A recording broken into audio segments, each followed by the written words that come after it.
but no one's coming to save you, right? You fell and then continue to create everything you're having to walk out. Purva Sandhya Pravartate. There's no, it's funny. I just saw a video, to go back to kind of where we started tonight. I just saw a video hit my feed regarding the Supreme Court thing, and it was a interview that was being done on one of the news channels. And the headline on the video was kind of like, there's no one coming to save us. Right? And that's exactly it. We as egos still hold out hope that there's someone coming to save us. That goes back to the imprint, of course, because the ego feels like it was cast out, and it also feels like something needs to save it to get it back, right? Because it's given up hope that it can save itself. So it always yearns for that thing out there that's going to make it easier on me, that thing out there that will, do it for me so I don't have to do it for myself. The thing out there that's going to say, it's okay, honey, it's okay. You messed up and it'll be fine. We'll just move on, rather than saying, so look what you made. Guess what you have to do now? Now you got to clean it up. That's a nice mess you made. Go pick it up. Right. And this is a thing the ego really, really struggles with, because, of course, it's the perpetual victim. But no one's coming to save you, right? You fell and then continue to create everything you're having to walk out. Who's going to save you? You're going to save you. You're going to. You're fully equipped to do it. Fully equipped. You don't believe you are, because the ego can't believe that it's equipped to do it, because all it believes is that I was kicked out and I'm not allowed back. Like, that's all it believes. It's using that bit of its own kind of experience to prove to itself over and over and over again that, like, it doesn't matter how hard I try, I'm never quite going to get there. And how many times have we heard that in this group in different ways of saying it, but basically the same thing over and over and over? I don't think I'm going to make it this time. Think I'm making progress, but I don't think it's going to be this life. Right? Right.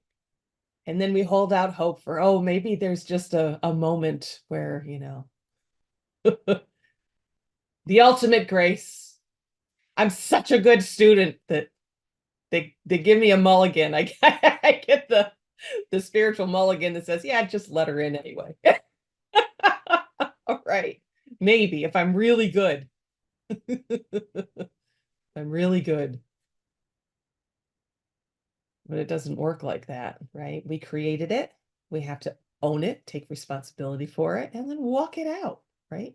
And drop all the sense of guilt and shame that we're carrying around the fact that we created it in the first place. Remember, you created it out of a very innocent state, a very innocent state, and it still is. As much as we want to tell ourselves how evil people are and how people are horrible and hateful, it's all done from from a very innocent place, truly. Now, at the level of the ego, there's a whole other thing going on there, but I'm not looking at that right now. The people who are still wallowing in the evil and who look like they're just inviting it to them more and more and more, right? It's still happening from the space of innocence, because it doesn't alter who they actually are, because that is untouchable. The eternal is untouchable. This is a play of consciousness. This is a program. This is a drama. It's a movie. It's a whatever you want to call it, based on, a faulty concept. And that's all that's happening here. We get so mired in the drama of the world that even when we have the teachings, and even when we're struggling to walk them out on a daily basis, we find it's so enticing to get swallowed up by the drama. Oh, can you believe it? I'm shocked. I'm shocked that this happened. I can't believe it. Well, you're spiraling, is what you are. Every time you say I'm shocked. Can you believe that? Spiral. Of course you can believe. Why wouldn't you believe it? That's my thing. I mean, once you understand how the system works here, there shouldn't be anything you don't believe within it because it's all has to be present here, right? All of it. So anything that's going to be thrown at the system, well, of course. Why not? Why not? But we stand in this space of, moral indignation.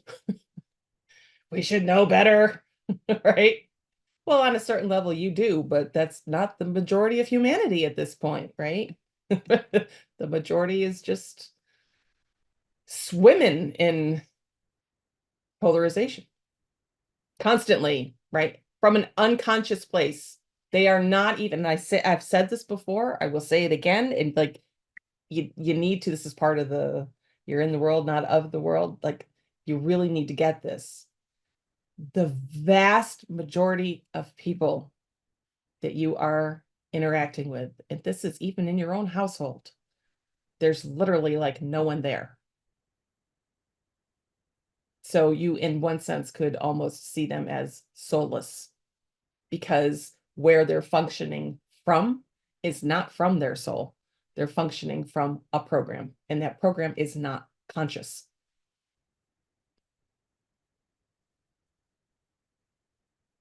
And that's why it's so easy to say, be like, why would you take something personally when someone says something to you when they're being argumentative or they're whatever, and you get all angry? Like, it's just a program saying what it's saying because the program's telling it has to say that. It has nothing to do with you.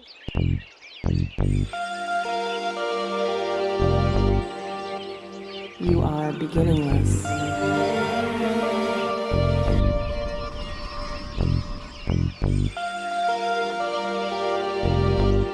You are endless.